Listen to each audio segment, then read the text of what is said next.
Welcome to Coffee with the Sarlos. We are your hosts of the show, Karen and Kelly Sarlo. Whether you're struggling with grief or you just need answers, we connect you with spirit to find relief, clarity, and direction in life. We can help you move forward. Hi, Kelly. Good morning. I have a lovely story today about a conversation between a woman and her father. Okay. So this client books a half hour.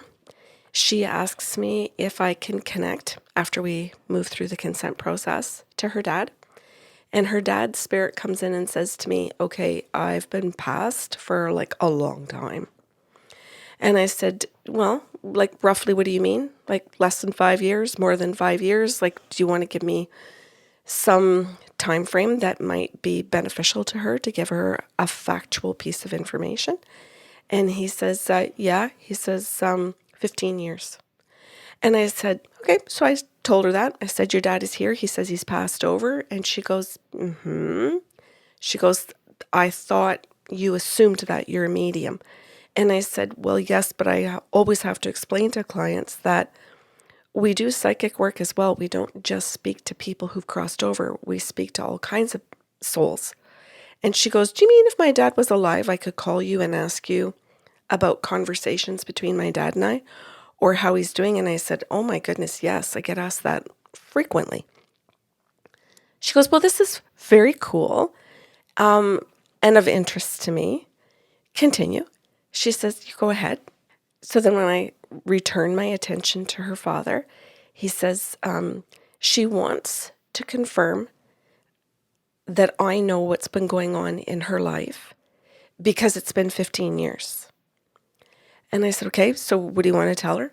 He goes, well, he says, first of all, I want her to know that I see her traveling all over the world. And that's been for the 15 years. He says, this is going to be a very big, very consistent answer.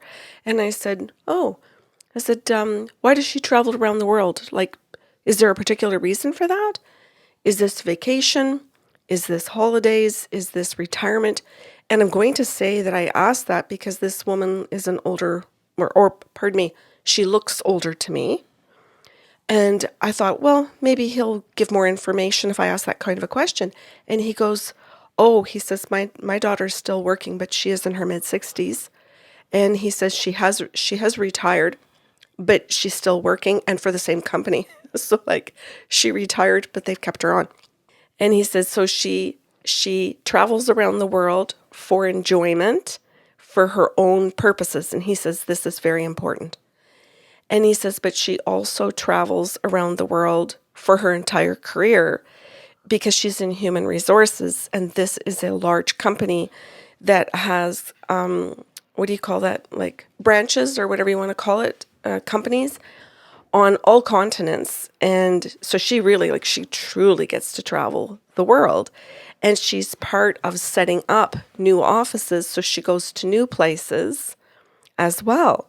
So he says, so she tries to coordinate where she's going for work with, oh, well, if I'm going to be, say, in China, then if I have an interest in going to Thailand or like all of these other places, she tries to put them together so that she can take vacation as an extension of work because she's already there. He says she's been doing this her whole life. She's figured all of this out. That is freaking cool. So I said, okay, I'm going to mention this to her just to make sure that it's accurate. And then it's also going to give her validation that you've been around. He goes, it's exactly what she wants. I mentioned this to her and she says, holy jumping. She goes, this is really cool. She goes, I want to validate for you, but I know I'm not supposed to say too much, but I want to validate for you that I am in human resources. I do travel around the world. It is totally accurate, she says, what I do with my vacation, and that I purposely plan vacations as extensions of where my trip is going to be. And my company is so good, Karen. They've always let me do this. And now that I'm retired, but back consulting for them, I have longer periods of time to be able to venture out and go to the places that I want to go to. So she says, this is really spot on. She says, this makes me super happy. She goes, you go ahead. She says, continue to talk to my dad. Very enjoyable. So I said to Dad, what else do you want to tell her? And he goes, well, he says, as part of her travels and part of what she's doing in going different places, she's become more interested in what people believe.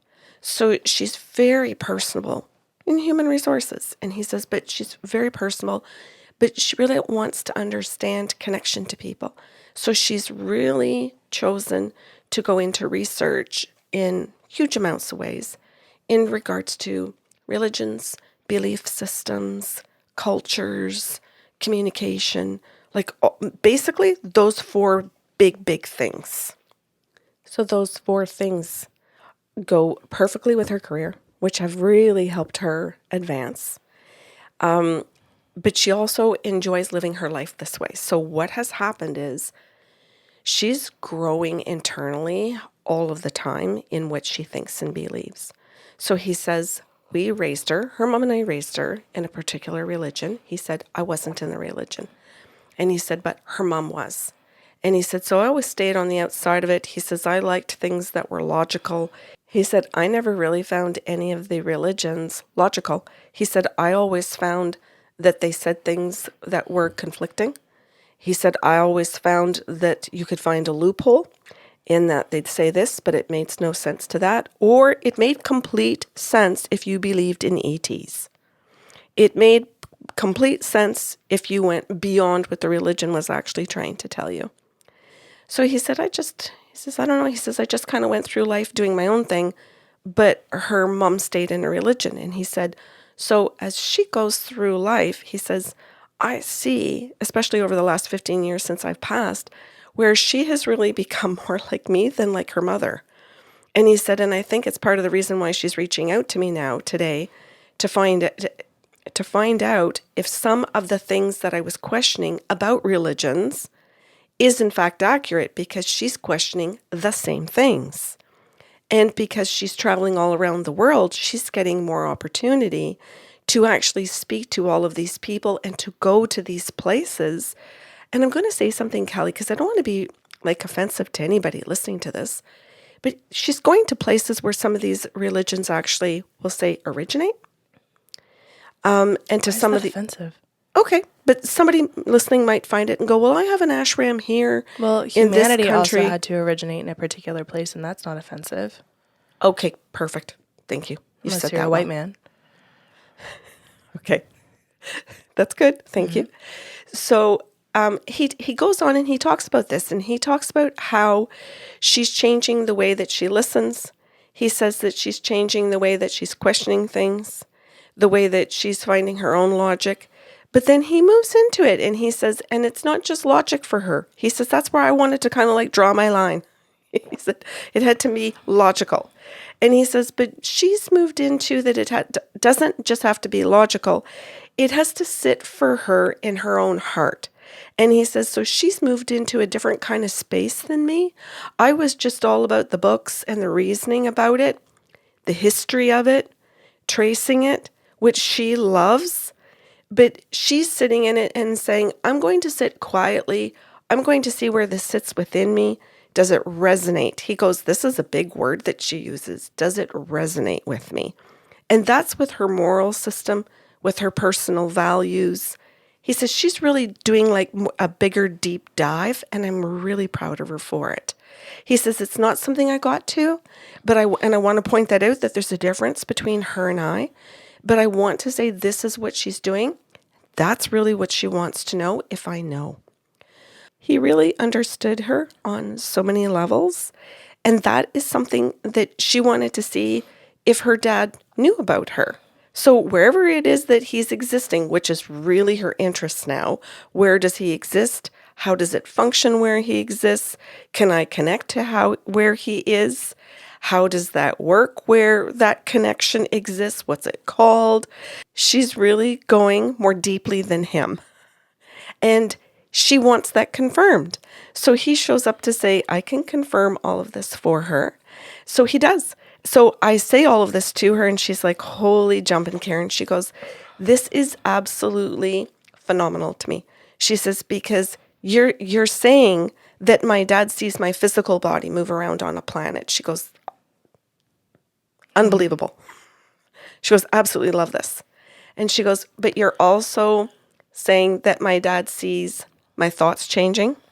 You're also saying that my dad is seeing that my interactions with people are on different levels, that I'm trying to connect to them, not just in communication with my words, but with my thoughts, with feelings. Like I'm experimenting with a whole bunch of things. And she says, with telepathy, with all of it. And she says, you're basically telling me that wherever my dad exists, in whatever form my dad exists in, he is seeing and understanding what I'm doing as a human being on earth. What I think is really cool about this is that this is what actually we all want as humans out of our human parents, our alive parents. And we're hearing that he gets to do an even better job as a dead parent. But we never stop wanting these things from our alive ones. Oh, Kelly, that's really good. Yeah, it's cool because we're talking about a continuum of existence, right? Yeah. Because obviously you're hearing through all 400 and some episodes of these shows that it is a continuum. There isn't a ceasing to exist, just in one particular form. And this daughter in her mid-60s, so having lived many decades of her own in her own independence and perspective or lens of the world, still wants to know that her dad understands her and values what he understands about her. And I want to be clear, like I'm being very particular about my language, which I always am. Doesn't mean he has to believe the same things. Doesn't mean he has to accept the same concepts. We just want to know that our parents want to understand us and want to love us. Right? Want to be interested in us and curious about us. And here she is in her mid-60s, just wanting to check in to see, does dad still have an interest in me as a human? And it would have been true had he been alive in his 90s versus on the other end of the continuum or existence in another realm. And I want people to hear that, because you might be listening to this thinking, that's a nice story about a daughter and her dead father. But it's still your yearning as a human with an alive parent. And I hope that you can recognize that and honor that and maybe understand maybe like where some of your pain is coming from. If your parent is not showing that kind of curiosity and interest in you, or to understand why and how you are so filled up with love if they have given this to you throughout your life. And it doesn't have to be for your whole life. Some of our parents pick up their socks when we're full-grown adults, right? And they start to do a better job before they die, but kind of when we're in our adulthood ourselves. But I think it's a really cool thing for people to think about, because that yearning never stops. Beautifully said, Kelly. So then he says to me, well, she's very interested in the religious stuff. She's very interested in all religions. It's not one religion. She's not anti-religion. She's not anti-people. She's trying to be more and more open as she ages. So she's trying to look at all kinds of religions all over the world by being in them, by talking to all kinds of people on different continents that are of one religion. So say, let's grab one religion. Let's say Orthodox. And I don't even know if that's the right word fully. Maybe that was, maybe I should have picked a better one. I think Orthodox refers to like a certain way of being. It doesn't mean it's a particular religion. Oh, shit. Because you can be Greek Orthodox. You can be like all kinds of Orthodox, sorry. right? So I'm so sorry for my ignorance in that. Then I'll say... Oh, same. I'll apologize for mine too. Okay. So then I'll change that and not pick any religion and just say, let everybody choose their own religion to think about in this moment. And then think of the idea that she's going to 5 continents, that she's going to these little islands, that she's going all over the world. And she's meeting people all over the world that say they're the very same religion. But she's learning how you can be of one religion, say you're of the very same one, and have so many different beliefs within it that are fundamental about a God, about other life forms in the universe that we typically call extraterrestrials or whatever. And do they exist? Do they not? Does a God exist? Does God not? Do they all come from the same place? Like all of these different things. She's super interested in just being open-minded. But what she's learning is that there seems to lack consistency even within a religion. So this is, as a result of that, it's helping her open up her mind even more then, because she's not finding the consistency, even in some of the teaching. So she's trying to find the books. And then he starts to show me how she's writing her own book. And I thought, well, that's really cool. So I said, what is she writing? He goes, oh, she's just doing her own research. And I said, oh, is she actually like got an education? Like she's got a PhD or she's working towards one? Oh, no, Karen. Mm-hmm. She has no interest in thinking that just because or the idea that the only person that can do research is somebody that's got a PhD or somebody earning one. I think we're seeing this all over the world at this point. And you're talking about religion, and that's fantastic. And gender comes to mind, right? These social constructs that we've created as humans, where we think we have clearly defined them one way, but then you travel the world and find out that in all corners of the earth, they are being defined differently, but we're using the same term, right? So the concept of gender, I won't even say originally because I don't want to be ignorant, but gender at some point we funneled into two things. So this binary concept. And if you go to all corners of the earth, you're going to have different definitions of what it means to be male and what it means to be female. And so now all of these individuals, thank God, or thank whatever, energy, are not necessarily holding PhDs and saying, I don't know if I really believe in this male thing or this female thing. Mm-hmm. And so maybe now let's come up with some different definitions, or just blow the box up that had the original definition in the first place and say we don't need a definition anymore. We're just going to be. Mm-hmm. And I think that's really cool. Mm-hmm. Okay, so we're going to go a little bit further into the conversation then. You've led it there though. Oh. Without knowing that you did. That her dad then talks about the fact that in her research, which he's congratulating her on doing on her own, without a need to be working towards a master's or a PhD, which is another box, another definition. Yes. And not all cultures on other continents, or I'm going to say islands, have the idea that only these people do research, or they are the only ones we need to listen to, right? Or the Gallup poll, or whatever, because they create or put the information together. And it's like, no, not everybody is going to follow that or believe that, because we're also understanding that can be created to have a particular outcome.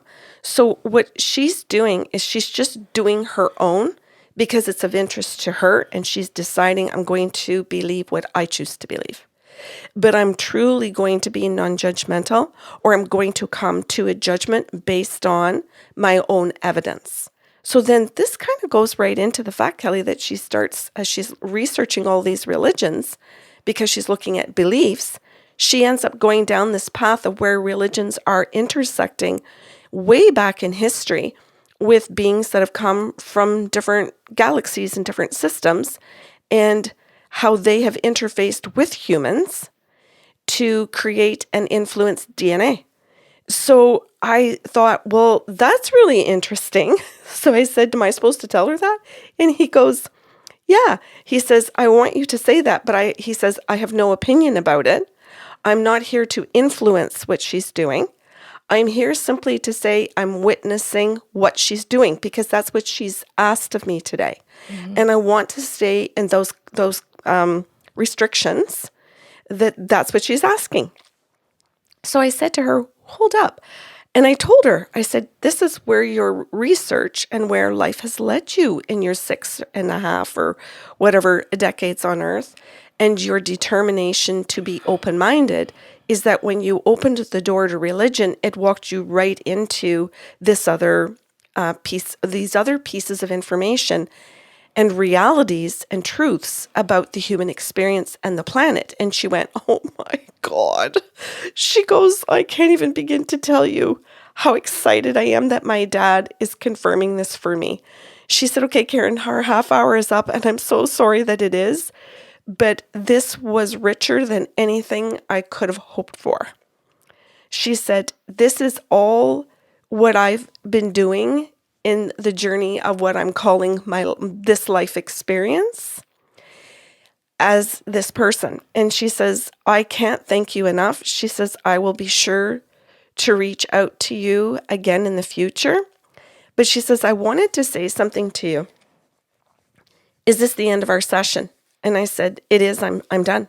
She goes, I want to say something to you personally, but I wanted it to be outside the session. And I said, okay, I'm good with that. Go ahead. And she said, in my desire to find the truth about everything, it has led me to hypnotherapy. It has led me to speak to more and more psychics. It has led me into government documents all over the world. It has led me into religion. It has led me into politics. It has led me into so many areas. And one of them is psychics, mediums, and what you call yourself as intuitives. And she says, so literally wherever I go in the world, I try to reach out to shamans. I try to reach out to what we call spiritual people and religious people. And I'm not worried about the terms of whether somebody says I work for a government or I'm a medium or I'm religious. She says, I don't care. She says, I look at it that I'm always in pursuit of whatever the truth is, and that I'm not concerned whose toes I'm stepping on. I'm just, for my own purpose of my own life, I'm just trying to figure it out and map it out. But you're right, and my dad is right. I'm trying to write these things down. And she says, and the question in the back of my mind is, I wonder if this will ever be a book, or if it is just absolutely just for my own purpose, because it allows me to go back and forth and read and log what I'm learning. And she says, and I just wanted to say that one of the most beautiful ways that I've ever been able to be validated about what I'm doing is because of people like you that are called intuitives, that are trying just to figure out the truth as well through your own abilities. And she says, and I just wanted to say thank you for being one of the ones that I've spoken to on this planet. It delights me to no end that she's in HR. Oh, yeah? Yeah, because when you talk about that kind of individual who has those genuine interests for openness, to just discover things about people and understand more rather than judge it, she's the type of person who can make space for everything and everyone, right? So Yes. it's no wonder to me then, though I find it delightful, as I mentioned, it's no wonder to me that she does pursue these kinds of things as her interests, because religion does require you to stretch yourself outside of your own lens, right? If you're studying all religions, and that's another thing. She didn't just choose one to study. She said, okay, this is opening a door to help me understand more about people. Now let's understand more religions to understand more people. Yes, that's exactly. And that's what you need in someone who is in HR, especially in a corporation, which is as big as the one she's in sounds. And I just think about what a valuable employee she is, but also, no, not but, and also what a valuable human she is on this planet, just by her contributions because of her own pure-hearted interest. Beautiful. Thank you very much, Kelly. You wrapped that up to end this podcast better than I could have. So thank you. Thanks for listening to Coffee with the Sarlos. If you enjoyed the show today, help spread the love with a like, share, or review of the podcast. See you next Saturday with a brand new episode.